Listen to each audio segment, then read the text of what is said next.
Welcome back to the ESPN Footy Podcast off-season special, the Mount Rushmore edition of the podcast. Jake and Rohan, thanks for joining us again. We're into part 2 now, and for those that might have missed part 1, a little quick catch-up for you guys.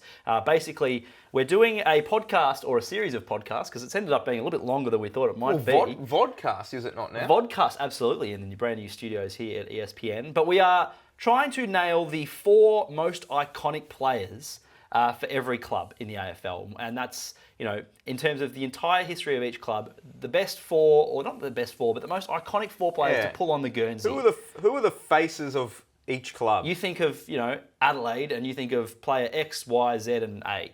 And so we're trying to do that. And if you missed part one you can find either wherever you get your podcasts or on YouTube or wherever you get our socials. We're on Twitter or X at Footy Tips as well. So we'll continue where we left off. So if you want to go back to part 1, teams Adelaide through Fremantle are there. But it's time to get to Geelong, another team with a storied history. And we were just speaking off air, Rohan and Jake. It's going to be a tough one to nail down. One of the tougher ones, and a team that we've probably already seen this a few times. That 2 different eras really. We've seen the modern era, and then you can go back 40, 50 years as well. So do you want to take us away with the previous era? Again, a testament to my age. I found this Geelong as tough a call as any club we've done. And the eras have a lot to do with it. So you're talking about the 1950s. They won 51, 52 flag, lost 53 grand final. They win 23 games in a row, whatever it was, over the 2 seasons. You then got that era in the late 80s, early to mid-90s under Malcolm Blight, with a fantastic team. Couldn't get it done. Yeah, just always West Coast were a slightly better team. Carlton fixed them up. And I tell you what, there's not many more watchable teams than Malcolm Blight's teams. They were fantastic. And then this last era, which we were just saying before, it's an era of dominance now spanning 15 years, 4 premierships.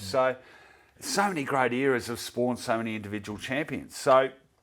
And if you missed part 1 of this, I think the big sort of tussle between ourselves is trying to either, not give too much to names that are so old that we just kind of go, oh yeah, they're a walk-up start. But also not, giving into recency bias as much. But Geelong feels like a club where we could actually see some more recent names be popping up. That's exactly it. If the most success the club has had, it's also worth mentioning, now we didn't do this in the first part, but it's not just winning premierships. Like, you can't just look at we're looking at the individual players. So obviously it helps and it enhances your legacy. But if you were a great iconic player that played and you never won a premiership, you're still certainly eligible to get on these Mount Rushmore. Well, the number 1 player on this list is going to be a man without a flag. Yep. Good segue. Not only a player without a flag, but this man is the greatest player I've ever seen. Now, when I say greatest player I've ever seen, not in terms of consistency, but in terms of sheer ability and highs. No, I would take no one over this guy, and I'm talking, of course, about Gary Ablett Sr. 6 games to Hawthorn. We didn't quite get on the Hawthorn Mount Rushmore, but of course, famously spoiler alert, went away. 6 games to Hawthorn in '82. Went away, played with Myrtleford in '83. Geelong recruited him back, and right from the get-go. Like, he was playing on a half-forward flank. He played for Victoria in that '84 season after 8 games. That's how good he was that quickly. Just a superstar. On a half-forward flank, on a wing. I'll never forget, he kicked 14 goals starting on a wing one game against Richmond. I covered the famous game when he kicked 14 goals against Essendon when Paul Salmon kicked 10. Geelong lost the game with Ablett kicking 14 goals. How does that work? Incredible leap. The 9 goals in the 1989 grand final. Also brutal, tough, as hardened a tough physical specimen as has played the game. Ask Dipper. In that 1989 grand final, just gave him a sack full of busted ribs, and he wasn't averse to really dishing it out and hurting guys. When your nickname is God, you're a pretty good chance to be... it's pretty decent company. Yeah. And speaking of decent company, obviously 1,000 career goals, one of only 6 players to do it. And we spoke about Dick Reynolds and Alex Jezelenko for in the previous episode. Gary Ablett Sr., in my mind, is almost top 3 in terms of most iconic footy names. Yeah. And I don't know whether Gary Ablett, because we've had 2 of them, it helps. Yeah. But I don't think there are many names, and it feels like we're saying this a lot and it's losing its meaning. But with Gary Ablett Senior, I think, there are very few names that carry as much weight as it does with him. With good reason. I mean, no one in the history of footy has had, or will, I would venture to say, will ever have as good a highlight reel as Gary Ablett Senior. It's ridiculous some of the stuff he did. I mean, there were that many highlights compilation videos of Gary Ablett Senior. The Norm Smith, 3 Coleman medals, and that was after he went to. I mean, he played the bulk of his career on a wing or half-forward flank. He was only a legit spearhead for the last little bit of his career, but still good enough to win 3 Coleman medals. 9-time leading goal kicker, 4 All-Australian, and the criteria different, blah, blah, blah. But, like I said, the reason he's the greatest player I've ever seen, and that's with the utmost respect for Lee Matthews and people like that, but Gary Ablett Senior did things that I've not seen a single other player physically capable of doing. Yep. Talking about stuff like, snapping over the shoulder on his wrong foot from 50 metres out. The sort of distances. You watch the 14 goals against Essendon. One of them is a banana from the boundary that curves away from the goals, but somehow still goes through. He just did stuff that no one else could do. Absolute freak. The most watchable footballer of all time, and for me, a clear-cut number 1 on this list. The accolade that I think kind of goes under the radar a little bit is 2-time Mark of the Year winner as well. And so, you talk about a guy that can do everything. Yeah. This is not just around the big sticks. This is actually just getting to the footy. Yeah. I think comfortably a number 1 on all 3 of our lists. Yeah, and I think probably pretty comfortable number 2 for most people would be his son. Isn't that amazing? Yeah. Isn't that amazing? It is. We were talking about in the last episode, if you missed it, go back and have a listen. We were talking about the Mount Rushmore of footy families. It's getting really tight already on that. Oh, it is. I mean, that might be another special in 10 or so years' time. But Gary Ablett Jr., so again, we're only counting his Geelong career. We're basically ignoring anything else for all these players. It's just looking at their career at the club. So no Gold Coast stats here. These are just Geelong. 247 games, still 321 goals, 2 premierships, the 2009 Brownlow medal, 2 Geelong best and fairest, and 4 All-Australian selections. He is, to me, and it's difficult to compare him to his father because I didn't see him play live, and they're not the same player. No, totally different types of player. But I'm not against calling him the greatest player that's ever played for Geelong. I don't think that's a massive reach. Gary Ablett Jr. was a phenomenal player in an era where there were so many great midfielders, and he just stood out head and shoulders above everybody else, all his peers. Remember too that the thing about Gary Ablett Jr. is it probably took him a good, I'd say at least 4 years. Started as a forward pocket to get going. And I think when you were rattling off sort of like your descriptors of senior and just sort of things that I haven't seen anyone else be able to do, my mind's just thinking junior. Oh, Like really? the way he bursts away from packs and just effortlessly does that. There's some of the goals that he kicked from running to the boundary line and then hooking it back from the 50 at Cardinia Park. Yeah, and I agree. But I do think, and this is why I'm more than happy to have senior top, is that I do think, whether right or wrong, I think his best footy was played at the Suns. I really do. I mean, it was his prime. I mean, like you say, his first 3 or 4 years, there were questions on him. Yeah. Whether would he live up to the hype? Would he be the player Geelong hoped he could be? So do we think he only sort of hit his peak for Geelong in, say, that year they won the flag 07? Was it that late, or was it a bit before that, do you think? I think 06. Yeah. I think, trying to think back, I think 06 might have been the year, but around that mark. So there was certainly 3 or 4 years where he was building. But from the time he got to the Suns, I mean, he felt head and shoulders above everybody else for best player in the league, and he was regularly getting 40 and kicking 2 through them, and just dominating through the midfield in a let's be honest, an awful team that was just starting out. How you illustrate that is you look at the 2014 season, and the Suns were filling the stands, and they were on track for their first finals appearance in the club's history. And he goes down with his shoulder, and they limped to the finish line and didn't even make finals that season. And that was the closest they've been. So, but more on that later. Yeah. Yes. So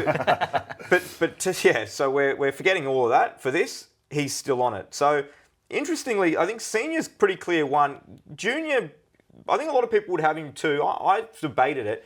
I've actually got him slipping down to 3, and the guy I've got ahead of him is Joel Selwood. And I think people might be a bit, that's a bit of recency bias, but no. I don't think it is at all. I mean, he's the driving force of the modern era. I never thought he was the best player I don't think at any point in time Joel Selwood was the best player on his team. Never. Not once. But he's a 4-time premiership player, the last of which was as captain, 6 All-Australians, 3 best and fairest, runner-up in the Brownlow, 2 Gary Ablett Jr. Captained the club for 11 seasons, which, as I mentioned in the previous one, it's super important, I think, for legacy and these type of things.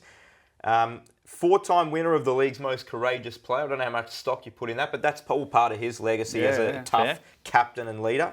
And 355 games. He's an icon of the modern era. The hesitation I have here, and we've listed now 3 names. The hesitation is you talked about these 2 distinct eras for Geelong, and we've shifted very much to the modern era, and we haven't yet considered anyone from this golden patch in as you say the 50s. I just want to, which is a really good point. And I'll introduce one in a sec. I'd say about Joel Selwood. I reckon there's an argument he's the greatest captain of all time. Yeah, I mean, the only thing, I guess, that goes against that is he only captained his side only to 1 premiership. And I think you think of him, because he was a captain for such a long time and everyone knows how much success they have, I think you just think, he was the captain the whole time. No, he wasn't. He was only the last one. Geez, he was good though.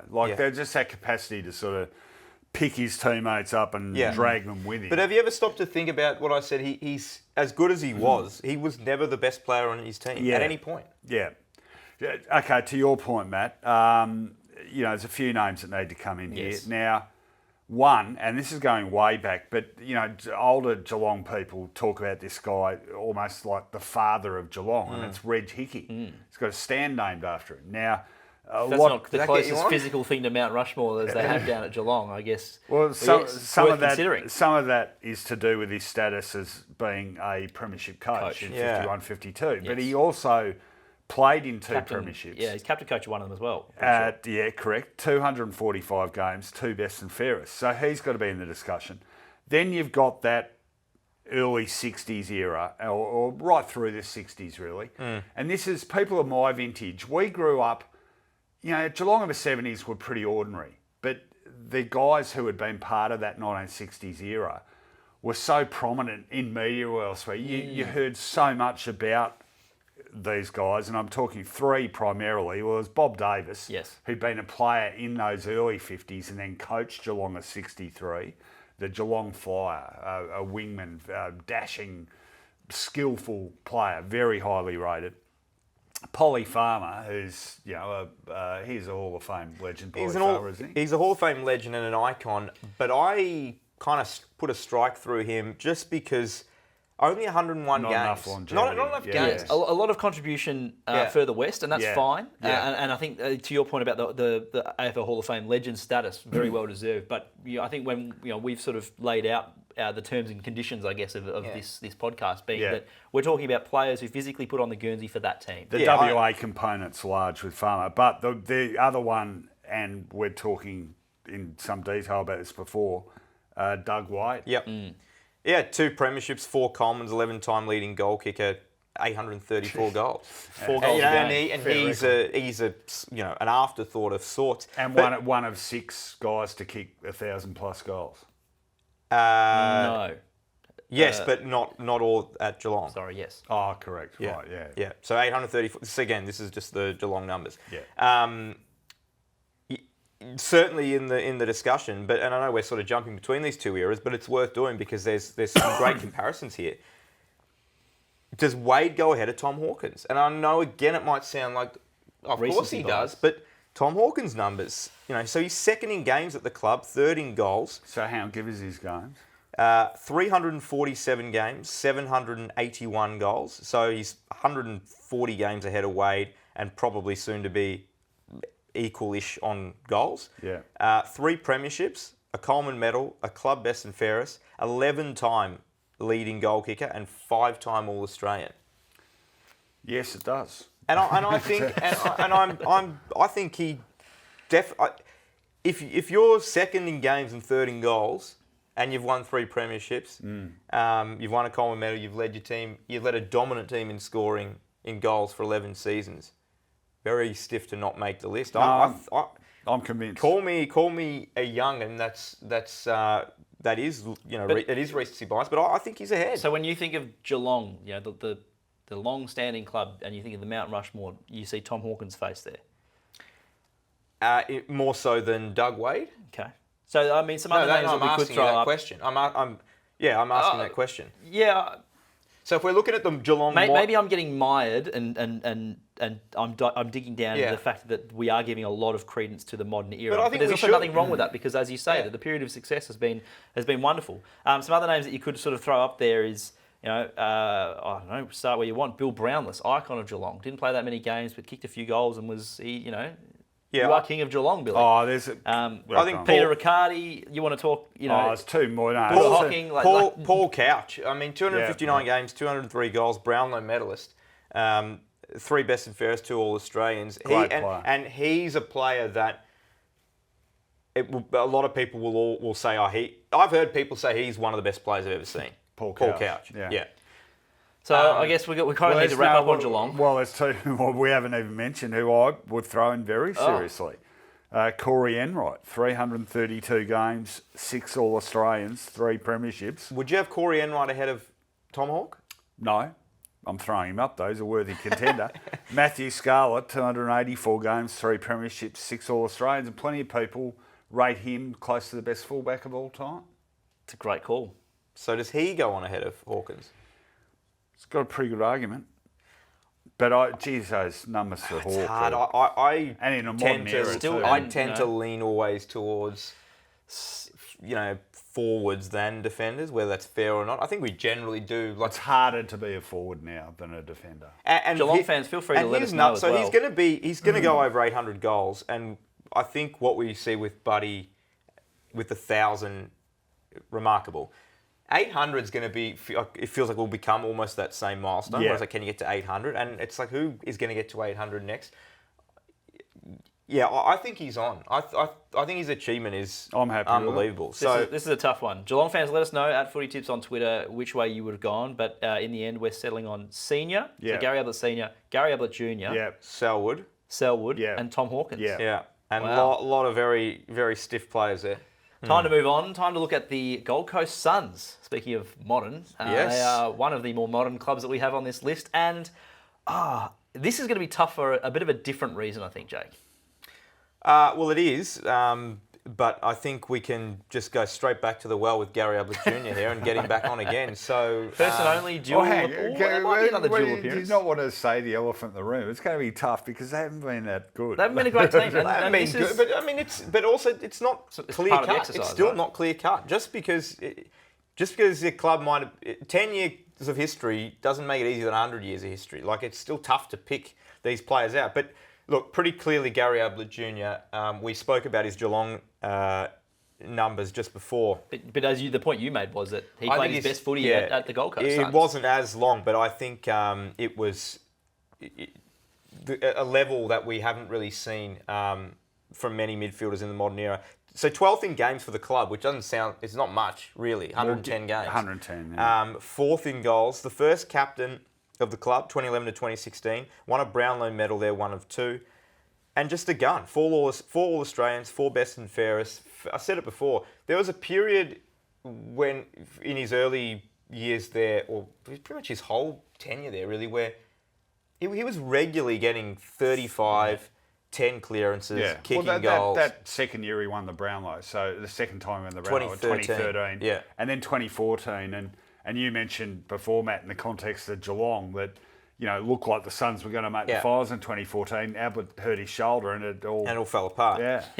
It's pretty clear. We've spoken quite a bit about Gaz and how good he was for both clubs. But as I said, his stint at the Suns might not have been as long as Geelong, and he'll be remembered as a Geelong player, and fair enough, and rightly so. But I still believe his best footy was played in a Suns Guernsey. You look just at his years at the Suns, and his averages, just disposal. I know this is a very broad snapshot, but average 30, 33, 31, 32, 22, which was the year he coming back from his shoulder, 27, and then 33 before he moved back to Geelong. These are averages. He picked up 50 disposals on one occasion. Was 49, kicked goals. Was goal? I think it was at the MCG against Collingwood. I think. You might have been right. Yeah. And he ends up being one of the guys that kicked more goals than he played games, and this is as a pure midfielder and the leader and the guy, pun not intended, carrying this team on his shoulder. Oh, that was it. He was the best goal kicking midfielder of his era. I don't think it's debatable. So where do we look next? Because I know that, with all respect to the Suns and the players that have pulled on the Guernsey, it's a bit of a drop-off. So I mean, it is, but is the next one, is it fair to have the next one Tom Lynch? Well, I think it's either Tom Lynch or Took Miller, to be honest. Yeah. Miller's a great call. I think impact icon, who you think of when you think of the Suns. I think Took Miller's right up there. Do you think of him? I think so, yeah. I think he's been over the last 5 years, I think he's been the face of the club. Is he the games record holder? So 173. No, so the games record holder is David Swallow. Oh, yeah, sorry, 220, yeah. So he's 220, the only player with 200 games, foundation player, captain of the club, and a 2014 Best and Fairest winner. I think, we're kind of a little all over the place with the Suns here, but I think he's on it. No, I think he's Swallow. on it. Well, Swallow, I think those three we've just mentioned, they're certainly my 2, So 3 and 4. Miller does feel like the second best player at the club behind Ablett. Yeah. Lynch. So 2 Best and Fairest, 2 All-Australians and Miller. Yes. Yeah. And then Lynch. So he still leads the club in goals by a bit, 254. And it feels like years since he's played there. He's still 8th in games. All-Australian Which in is 131. Yep. All-Australian in 2016 and a 2-time Best and Fairest. So I think you could say as he's aged, he's become a better player when we saw him last playing for Richmond. But he's still probably on it. Are there any other even candidates? Well, I had the thought to include Jared Witts in this discussion. Co-captain over a long time. Yeah. Batted around. It's a tough swing. He's a warrior. He's a tough swing. And then the other one is... You don't get on for being a warrior. No. And there's a couple others, like Jared Harbrow played almost every game for the club from when he was brought across from the Bulldogs and then he retired. And then there's another name on the list where you kind of go, is this really where we're at when we're thinking about this? And it's one of Jake's quote-unquote favourite players, because I think his career is as fascinating as almost anyone in the modern era, and it's Alex Sexton. Sorry. Yeah, well, you've stolen my thunder there, but, Take the thunder, it go. sounds crazy, but I think Sexton's got more of a case to be on it than Witts and Harbrow. He's played and I don't have these exact numbers, but he's 4th in games and 2nd in goals. And no one would consider him. He's second to Lynch in goals. Yeah. No one's going to consider him. People would laugh at that as a suggestion. Now, I'm not saying he should or has to be on, because I think it probably is Ablett, Lynch, Miller, Swallow. So just on Swallow, 220 games, he's won 1 Best and Fairest. Yep. That's about it in terms of honours, isn't it? Yeah. Really. So why are we saying him? Because it's a thin pool, unfortunately. Yeah, that's pretty much it. You look at some of the great names that have played for the Suns, and there are some good ones. I mean, you look at Lynch is one, Stephen May's another. Campbell Brown. But the thing is, Harley Bennell played but pretty the thing well. is, none of these guys, literally every player you've mentioned has not played their whole career there. And so they've all left before they've hit their peak. Yeah. So there's names where you think, they're a pretty good player. You just can't really. And the thing with Swallow, you said the only accolade he has is his Best and Fairest. Well, that was 2014. That was when Gary Ablett got injured and he was on track to win the Brownlow. So they probably wouldn't have won that one either. So Ablett pretty comfortably, then Swallow, and then... Well, I think it's Ablett, then Miller or Lynch. Miller for me. I've got Ablett, Miller, Lynch, Swallow. Yeah, I think it's Tom those Lynch 4. and then David Swallow. And then probably... Sexton's probably 5th. Suns fans, let us know. Tough one, obviously, but I mean, it's an interesting exercise. Yeah, and it is. It's like the quality will improve as the club with it in time. Like, it's natural. That's the way it is. If you take the first 10 years of any club, it's going to be slim pickings. From one of the expansion, more recent expansion clubs to another, the GWS Giants are next on the list, and again, it's going to be obviously more modern era. And there are, I think the difference between the Suns and the Giants, not only obviously the success that they've had in finals relative to the Suns, but also just being able to keep their talent a lot better than the Suns as well. And it's easy just to look at games played, but the Giants, despite having been in the league for one fewer year, have got many more players that have played 150, 200 games, and that's a testament, I guess, to the organisation. But there are some good names here that we can go through. Well, I've got a short list of 6, and 5 of them have played the whole duration with the Giants. Yeah. Which is, as you say, it's a real contrast to the Suns. I think we're going to be pretty well in unison here with probably our 1 and 2. I'll kick us off with my number 1. It's pretty clearly Toby Green, isn't it? Yep. Yeah. I mean, he's the best player to play for the club. And in my mind, he goes into... I'll be doing my top 50 players heading into 2024 ahead of the next season. He's in consideration for number 1, and I don't think that's over the top at all. He's certainly going to be a top 5 pick. There's no doubt. But he's one of the players that there's no player right now that you can say, nah, he's clearly ahead of Toby Green. The level he's playing at is phenomenal. Last year, kicking 68 goals or something like that, being named captain, then going on to become or be named All-Australian captain. Well, it went to another level after taking on the leadership, which says a lot about how he plays the game. Yeah. He's a 3-time All-Australian, 2-time best and fairest, and 4-time leading goal kicker at the club. And this is another guy that started his career as a midfielder. Yeah. A guy that could rack the ball up, a good ball user, and has gone forward and become one of the great smalls of this era. Whether you want to call him a small, he plays really as a big. I mean, he does feel like a big man trapped in a small guy's body. It's funny you mentioned that about the midfield. As soon as you said it, it made me think. I remember covering a game. GWS played North Melbourne at Docklands in 2012, their first season. Classic matchup. And they got smashed because they were a young side. And Green had 30-plus possessions. And I remember thinking, why does anyone talk about this guy? Because he seems to do this every week. Yeah. He's a footballer's footballer, Green, isn't he?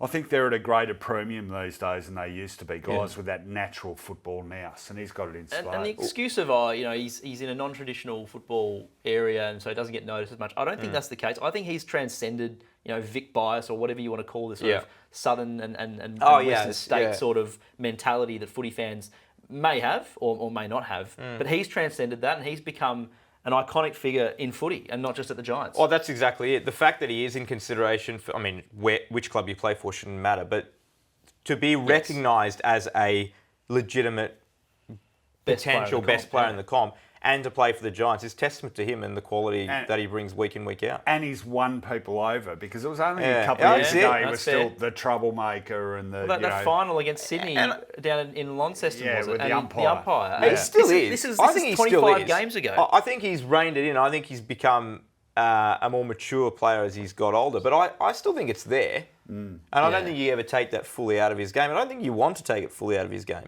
Anyway, he's the lock. I mean, you probably got the same number 2 as I have. Yeah, I don't know that I have. Oh, okay. Can I? It's a player that doesn't play there anymore. Yes, okay. We have the same number 2. Yeah, no, I do too. Yeah. Well, it has to be Jeremy Cameron. Leads the goal kicking for the club. Yeah, I wrote here, clearly the number 2 spot for Jez. He's still the most goals, 427. Led the club in goal kicking every year he was there. 9 times. 2-time All-Australian.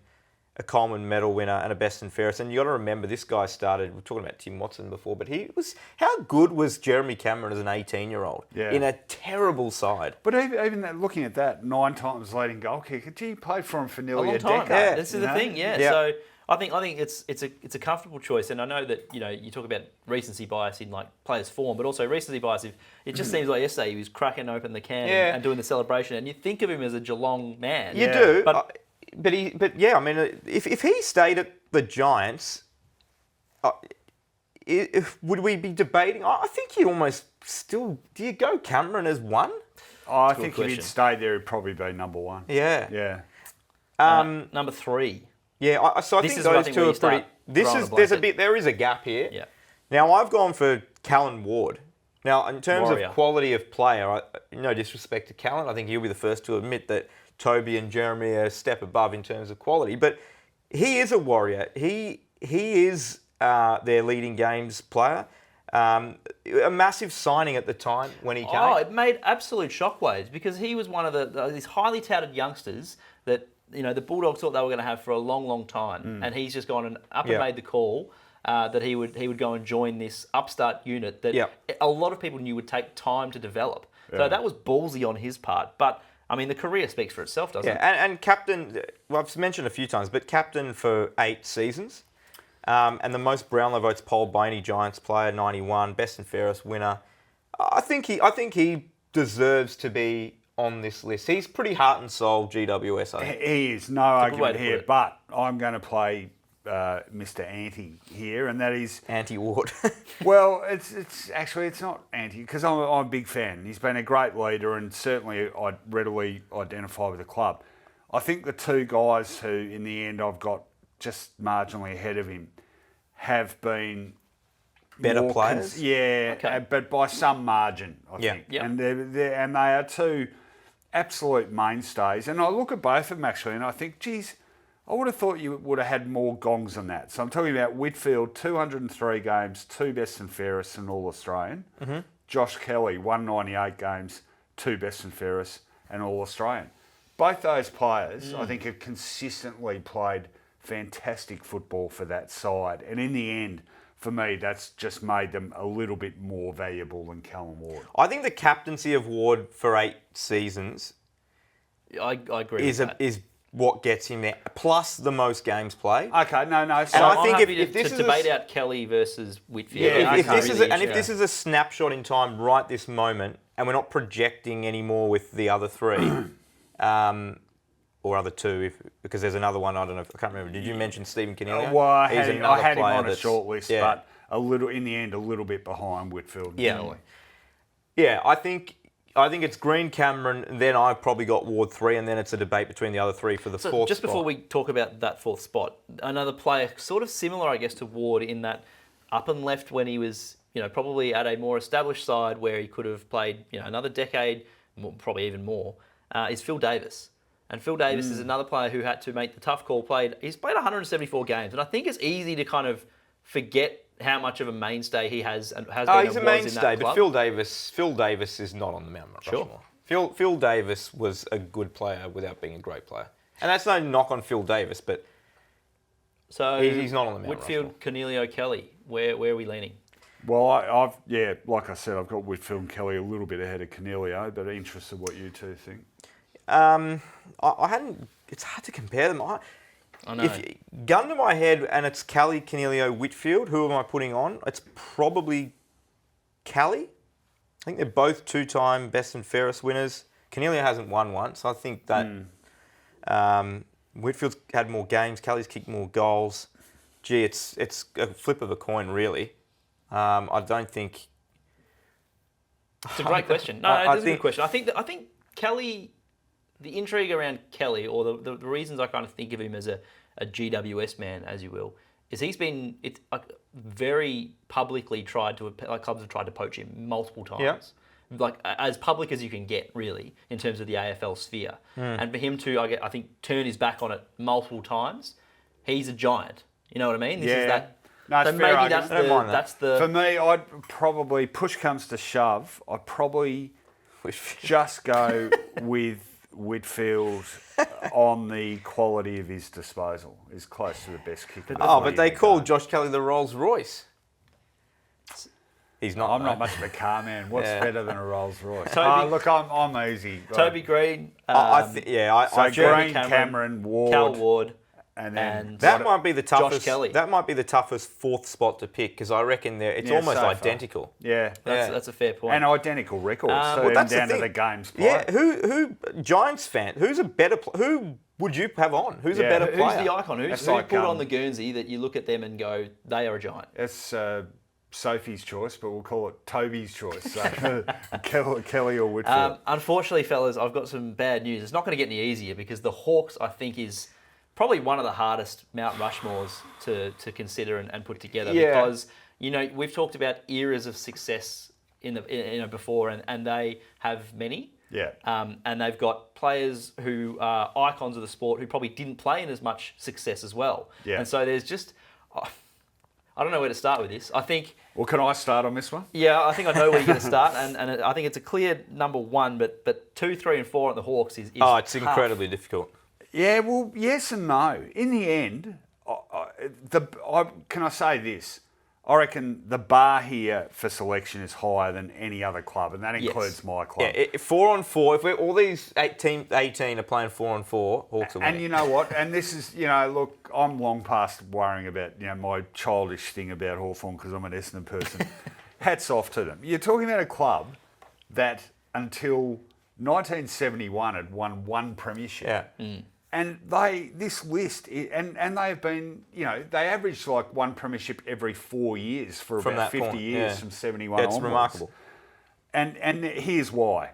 Now, to me, these three are absolute locks, and then you argue about the four. I'm just going to go with this. Go.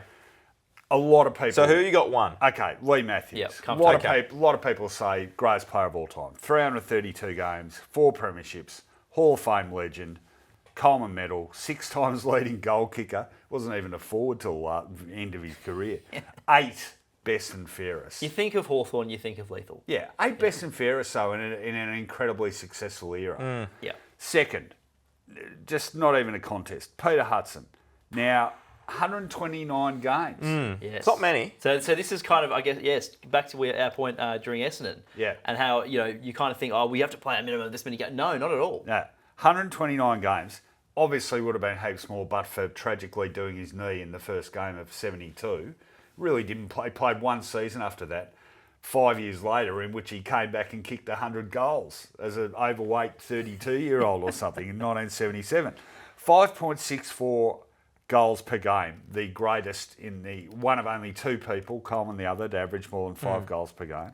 Hall of Fame legend, 4 Coleman medals, 6 times leading goal kicker, 2 best and fairest. A freak. Yep. Changed the game. Yep. Peter Hudson. Okay. Number 3 for me, absolute lock. May not have been as spectacular as other forwards we've talked about, but the number 3 goal kicker of all time, 1,254 goals, Jason Dunstall from 269 games. 4 premierships, 3 Coleman medals, 12-time leading goal kicker, 4 best and fairest as a key forward, and 2, the All-Australian thing's irrelevant. I'll leave off for the 4th, but those 3 for me are absolute walk-up starts. Yep. I don't care about the 3 flags in the 2015. Yeah, so this is the point I'm trying to make. Not even close. Anyone in that side, not even close. Not even close. So not even close in terms... Sorry. 2 in the discussion, but ultimately still well back. But when you say not even close or they're well back, are you talking about the quality of the player, or are you talking about their overall legacy and standing? Because I will make a big push for Luke Hodge. And I know you're not going to say Luke... On which basis of the 2 things? On the icon and standing of where you are in that club. Yes, far more than the record. Because yes, that's ideally what... basically 305 games. He kicked 193 goals. So, I mean, this is we're talking... Like Selwood, he was the driving force of the Hawthorn modern era. But go on. He may not have been the best, and like Selwood, he probably at no point was ever the best player on his team. Okay, well, Jake, that's all good arguments. I don't want to appear slightly Continue. Don't. Jeez, everyone's getting Got right. to press on here. Fisticuffs are starting soon. I will see you on iconic status and raise you with number 4 on my list. And I think you'll agree with me when I give you the details. Okay. Michael Tuck. Yep. Yeah. 426 games. So iconic, the long sleeves, the hair. I think it's hard. I'm seeing your point, and I'm seeing your point. No, but hang on. Okay. I only scratched the surface here. 426 games. 7 premierships. Yeah. 4 as captain. Didn't win a best and fairest. How? How is that impossible? Because Lee Matthews won 8. Tucky was runner-up in the Hawthorn best and fairest 7 times. That's stiff. I think 6 of them were runner-up to lethal. So So that has to be 320 Hodge. goals. Yeah, I has think it to be does. Hodge. I think it does. Yeah. Right. Hodge, yeah, as I said, driving force of the modern era. 4 premierships. Yeah. 3 of them as captain. 2 Norm Smith medals, which is the real. I mean, Great player on the big occasion. Yeah, and I mean, I'm just trying to think. I think Andrew McLeod might be the only dual Norm Smith medalist that we've had on here so far. I could be wrong, but if Luke Hodge doesn't go to Brisbane and plays another year or so at Hawthorn, I don't think. I mean, unless they won a flag, I don't think it makes that much difference. But 3 All-Australian selections, 2 best and fairest. Yeah. 305 games at the Hawks, 193 goals. I think Matthews, Tuck, Dunstall are locks for the Hawks. And as much of an icon as Hudson is, I think he is as well. I just wonder whether 129 games is enough. I know it's 5.6 goals per You've got game. Coleman in with 98. So- And so, he's got all a right. lower goals per game average than Hudson. Yeah, but we on didn't. your point, I felt like we didn't have. I feel like Hodge is closer than Hurd was to Essendon. if you're lowering the bar of games played, I know this is not black and white in any sense of the case, but you've got a guy that played 182 games and kicked 580 goals and is synonymous with just one word at that club, buddy. Yeah, And he's not in the discussion. well, he's probably not in the. And he's far from the. Well, hang on. I'll give you Sam Mitchell, 329 games, 4 premierships, the Brownlow, Icons of the 5 club, best John and Flatton, fairest. Shane Robert Crawford, Domenico, 300 games. John Brownlow. Kennedy, Dermot Brereton. Dermot Brereton, Dermot Brereton. Gary Ayres, dual Norm Smith medalist. Don Scott. 5-time. Brereton Ayres, both 5-time premiership Ayres. players. This is what I'm saying. This is Like, one of the it's- toughest. It is tough. You can have 4 Mount Rushmores for Hawthorn. Hawthorn fans, please, your opinions as well. Can Would I love just? this. I know you've got Tucky in anyway, but can I just? The other thing about Tucky I wanted to add was, and people of my vintage remember this, but Hawthorn got belted by us in the '85 grand final. They'd lost 2 grand finals in a row. I went down to do an interview with Michael Tuck, who's just been made captain because Lee Matthews had just retired, and it was all about. The contention was, should this guy even be playing on, let alone be captain of this side? That was at the start of 1986. He went on to captain them in 4 premierships after that and retired 6 seasons later. Like his longevity he's is in. just He's absolutely insane. in. And I mean, I know Hawthorn fans or just footy fans in general will Know how tough this would be. Well, will criticise me for even throwing up the suggestion that Hudson shouldn't or perhaps couldn't be on it because of the games played. I'm not. It's a fair argument. But I do think, like we said earlier, it's not like we're trying to shove somebody else. We're trying to put Luke Hodge in a triple premiership captain and dual Norm Smith another medalist. argument, Jake. Has anyone said this about Luke Hodge? In the early 70s, this is a famous story. Well, he wasn't around in the 70s. Near Glenferrie Oval, there was a church in Jeez, Hawthorn. I could kick 1,200 goals a at church, Glenferrie Oval. There was a church in Hawthorn, and they used to have a placard out the front. Yes. And one day the pastor or vicar or whatever he was put a sign out, what would you do if Christ came to Hawthorn? And someone memorably wrote underneath it, move Hudson to centre half forward. That's how big that man was. I like this discussion, and I think It is tough. The contrast of what we've just talked about with Geelong as well. So Geelong, eras of success, but we've gone weighted more towards the modern era. Yeah. And eras of success at the Hawks, but we've been weighted towards a previous era. There's no right or wrong answer. I think this is what we can kind of get from this exercise. I cannot be part of Paddle show, off he goes. I cannot be part of this if Hodge and don't get me wrong, I love Hodgie. He's been fantastic. Hates Hodgie. But you cannot have Luke Hodge on this ahead of Peter So Hudson. Lee Matthews, Peter Hudson, Jason Dunstall, and Michael Tuck. For me, correct. And are you? I'm happy to go. We'll go with it, but I think Luke Hodge is the stiffest player so far to miss out. No, I think that's a fair call. I think his resume of we don't have to keep going over it, but it's a pretty phenomenal, and it's more than that. So he's got the resume of premierships and captaincy and Norm Smith and all Australians and best and fairest and 300 games, but he's also got the. He's to me, he's very much like Joel Selwood. He's got the. He's revered for his captaincy and leadership, and that's what made him such a great player. And you know what? At probably any other club in this, he's on it probably one or two. Yeah. Oh, there's a few players on this list that would walk into. So I think I'm happy to go with it, and my only question mark on Hudson was the games, 129 games. Yeah. That's why I debate it, and I'm still. If I was, I think you guys might outvote me. But I wouldn't. It's hard. It's hard to do. Oh, can I say this? So again, for our younger listeners, so Hudson had come off equaling Bob Pratt's record of 150 goals in 71. Famously, missed the chance to break it in the grand final.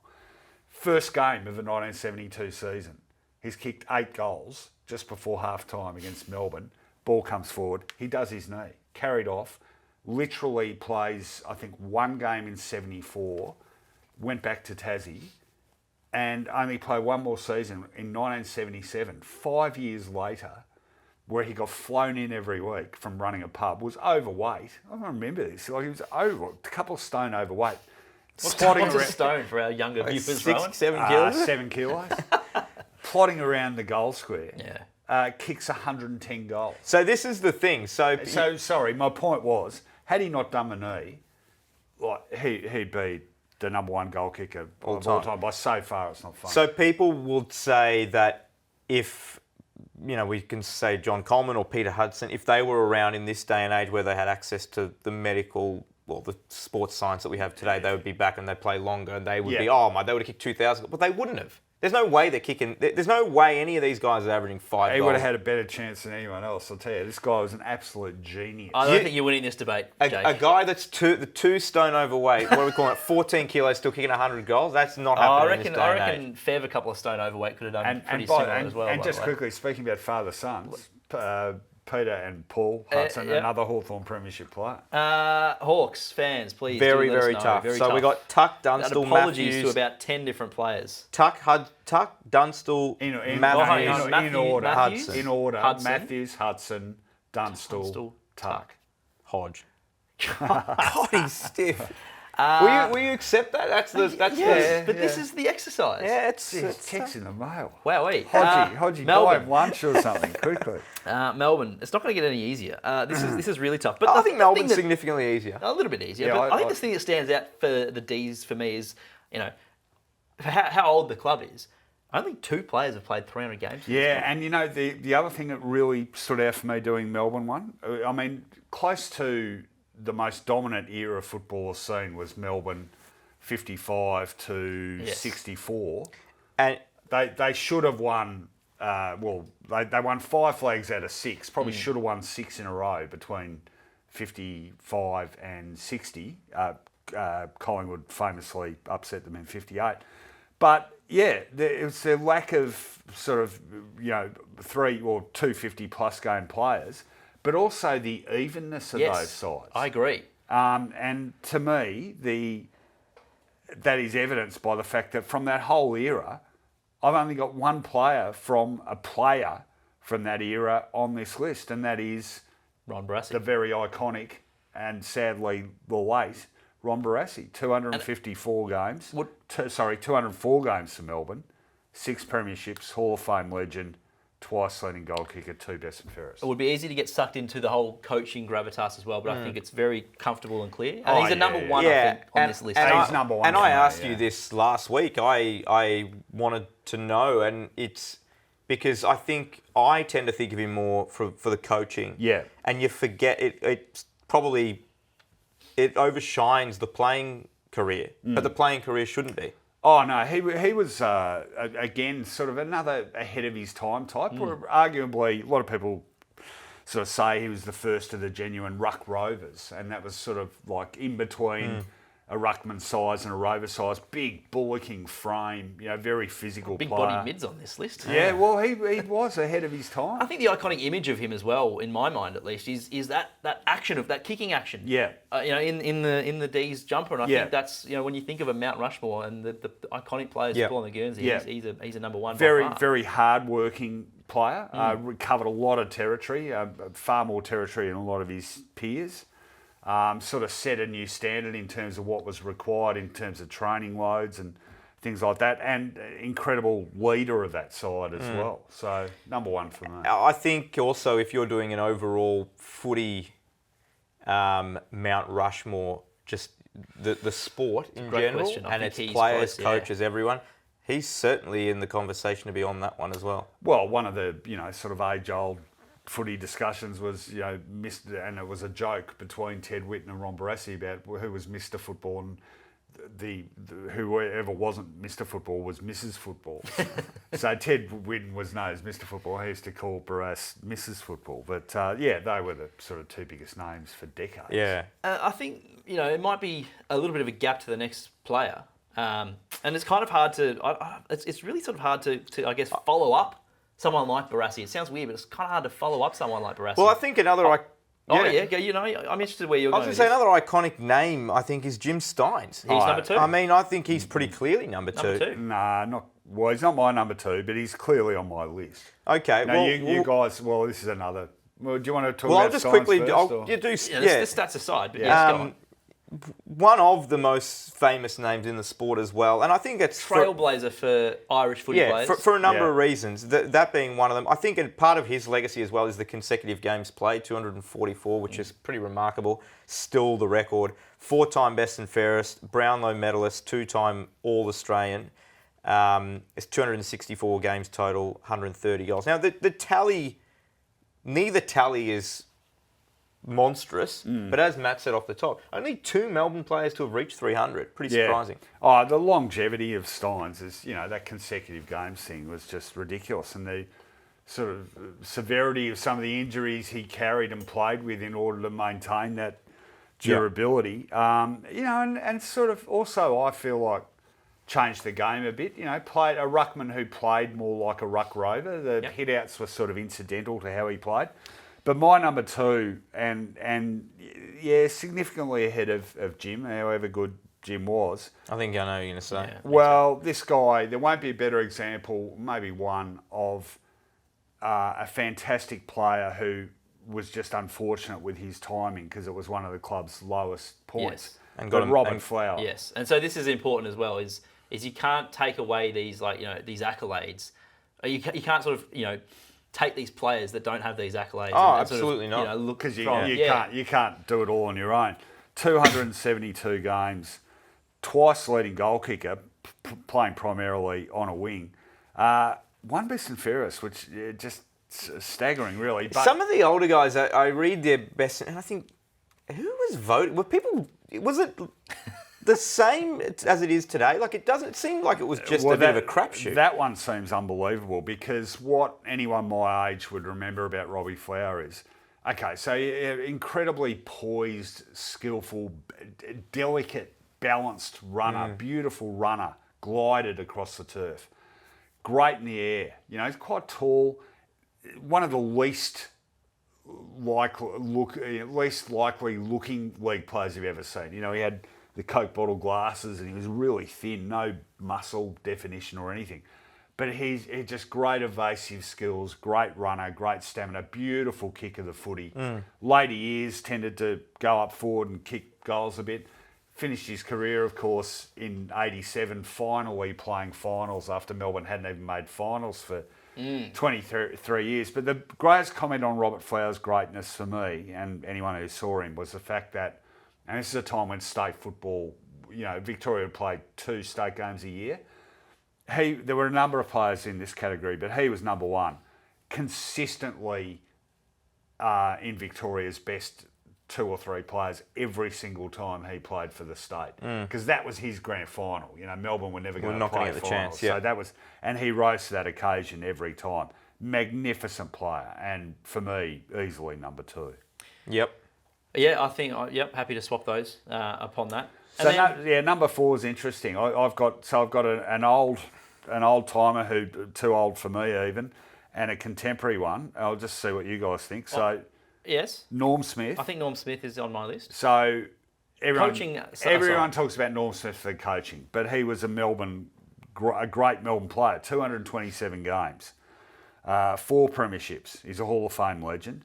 4-time leading goal kicker, and twice best and fairest. 546 goals.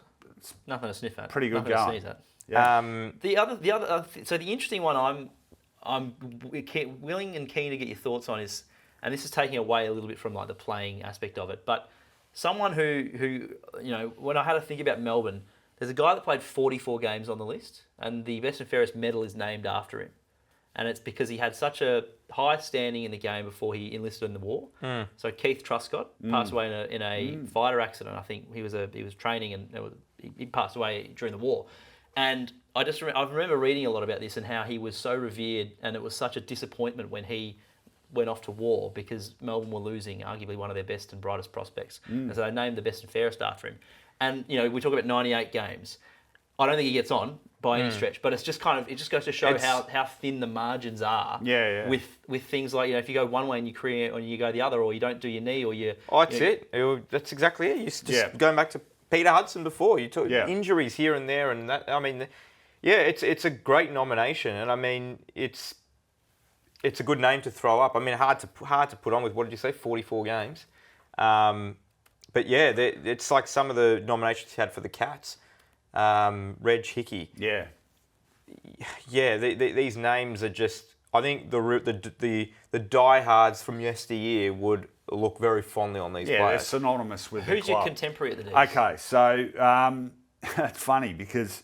I actually I hadn't seen this guy. I bumped into this guy at a... it's recency bias. No, I bumped into him at a pub. He's a lovely guy. I bumped into him at a pub. And after we bid farewell, a discussion ensued about, he was a great player. And then I look up his record, and his record says how great a player he was. I'm talking about David Neitz. Yeah. 306 games. Games record holder at the D's. 631 goals. Won a Coleman medal. 7-time leading goal kicker, won a best and fairest, and twice All-Australian. And he was captain for... one of the nicest blokes. Captain for 9 years and played in an awful team.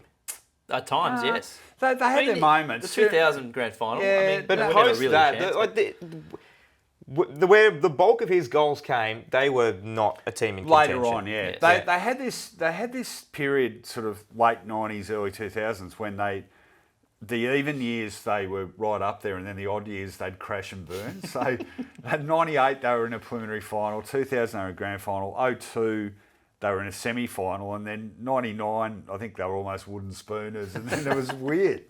Roller coaster. Neitz is interesting. I think I lean towards Norm Smith. Yeah, I do too. I think Neitz is... His record is pretty remarkable as well, because I think you can very easily overlook him. But I think that in itself played defence for a fair while. Yeah. I think part of it is the name, and I joke that Norm Smith, part of his legacy is the medal. Yeah. I think that helps. That's also fair. But I do think that helps and is a fair enough reason. I'm happy with that. Some other names that you sort of could throw into the mix in terms of just iconic Melbourne, so maybe like Gary Lyon, Todd Viney. Yeah.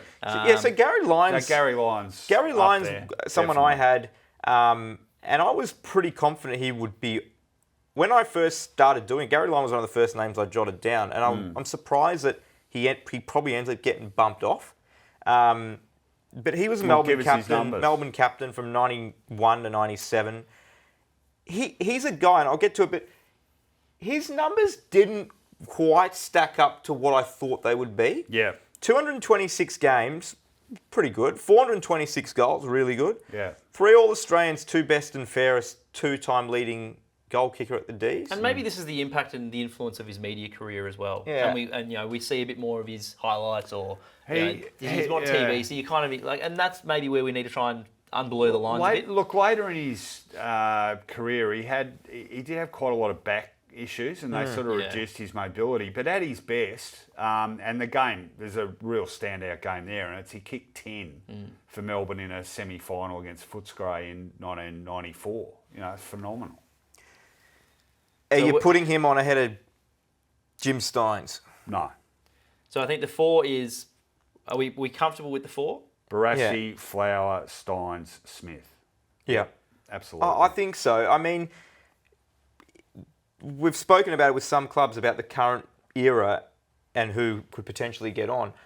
I think there's a chance for some of the current era, depending on, and they've probably wasted their opportunity a bit, the D's, with some of these guys. Like if Melbourne went back and Petrarca was Norm Smith medalist again, I mean, he's definitely in the conversation for this. Yeah.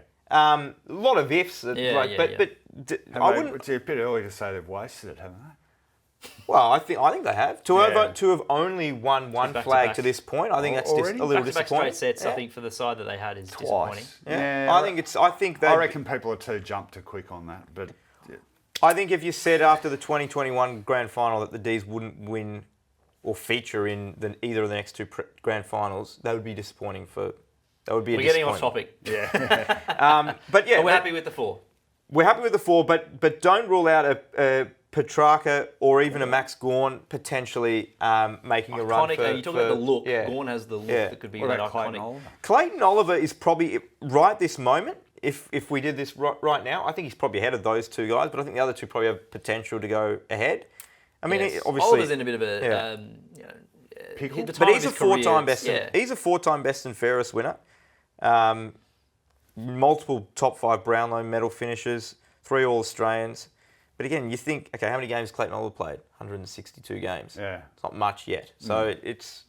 The legacies are still building for some of these guys. Yes. North Melbourne is the final club that we'll look at in this batch, or the second of the vodcast, whatever you want to call them, Jake. But we're going to look at the Kangaroos, and then we're going to take another little break, and then we're going to come back with the final 6 sides.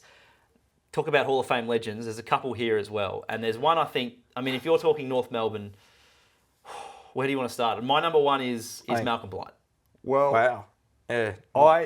Really? Yeah, I think of like, I'm stunned by that. Really? I haven't even got him in my 4. I think it's Wayne Carey and Daylight, really. The duck. This is where I think I'm jaded by other things. But you're right. The King is. Well, can I just say, I think you might be jaded by other things, and I think Blight, and don't get me wrong, incredible player, but I think Blight's Hall of Fame legendary status has a fair bit to do with the coaching aspect. And his time as a South Australian player. You might be right, but I think that he's an iconic North figure for me as well. He is. I'm with Jake on this one. Carey for me.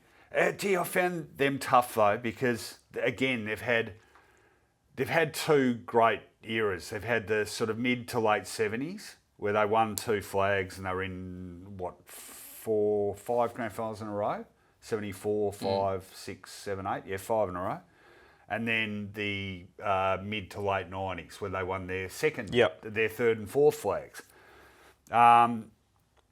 But actually I haven't got... Carey's from that era. So Carey, 272, 244 games for the Roos, 671 goals, 2 premierships, 5 times leading goal kicker, 4 best and fairest, 7 All-Australian, captained the club at the age of, 21, when they came back under Pagan in 93. Best player in the game for a long time. Yeah, most feared player in the game. And 7 All-Australians only tells half the story. 4 of those 7, he was named captain of the All-Australian team. It's a really good point. You know the other thing, I don't know if you guys... Do you remember the 94 final series? Like the preliminary final he played against Geelong, which I regard as the greatest game of footy ever played. Like what did he kick? He took something like 18 marks, kicked, I think, 4 or 6 goals. His final series in 94 was just on another stratosphere. It was incredible. Yeah, I don't know what list I was reading from before. The King. I think he's pretty clearly top for North. In fact, I haven't got Blight. Yeah, I've got Blight sort of around about 4th spot. I've got Brent Harvey as my number 2. I think. So we spoke about longevity with Dustin Fletcher not really getting a look in for the Bombers. Brent Harvey has the longevity as well, but I truly think of him as a very iconic North Melbourne player, and I think he is clearly on North's Mount Rushmore. So, quick stat line on him. Premiership player, 5-time best and fairest, which is the most for the club, 4 All-Australians, and as I said, the best longevity of any player in the sport's history. 432 games, 518 goals. And just to flush that out for people, how many 400-game plus players are there? There's only 4, is it, or 5? So Harvey, Tuck, Fletcher... And I think there's one more. Bartlett, yeah. So only 4. Yeah. No, I'm with you 100% because I was looking at it and there are names who are more revered in North Melbourne's history, but then I look at Boomer's record and I think you make a really good point. It's not just about the longevity. He was a super player. Yeah.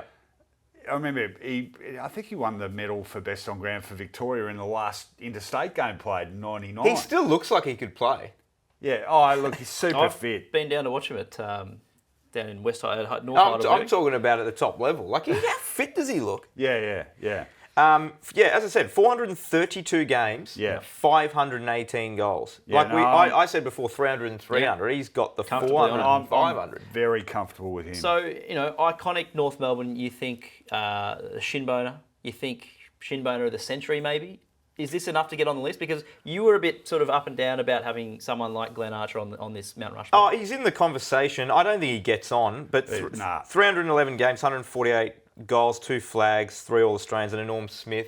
He's in the conversation. He's on the reserves for North. There are 4 comfortably ahead of Glenn Archer for me, and they are Keith Gregg. Yep. Okay. 294 games, 2 Brownlow medals, a best and fairest and a premiership.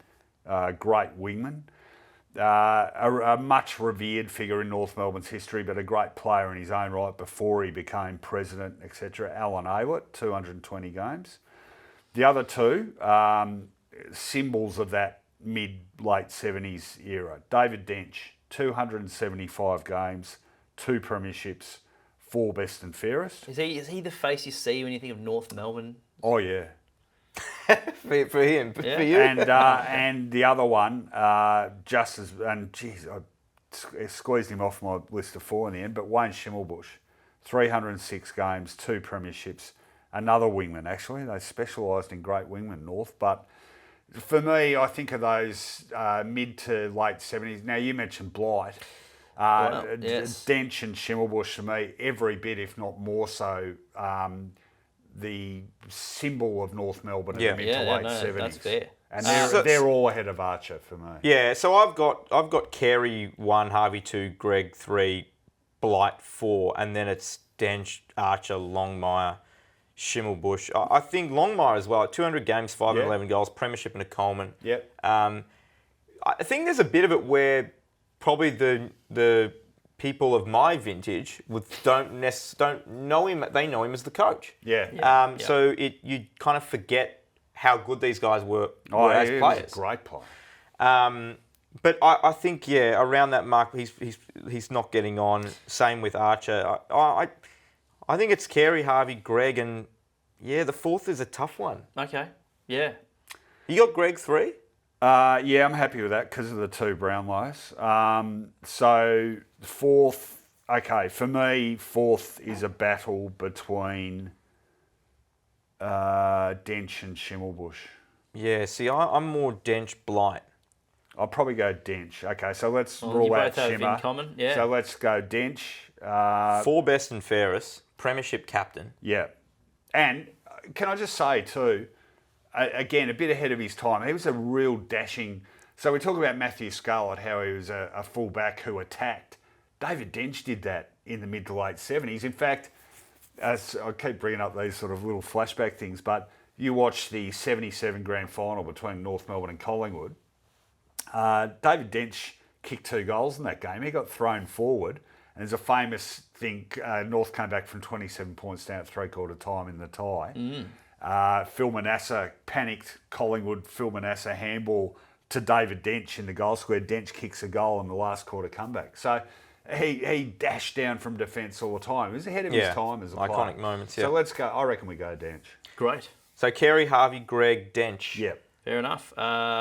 North in the books. North is in the books, which means part 2 is all up, and we will be joining you again very shortly for part 3 of the Mount Rushmores.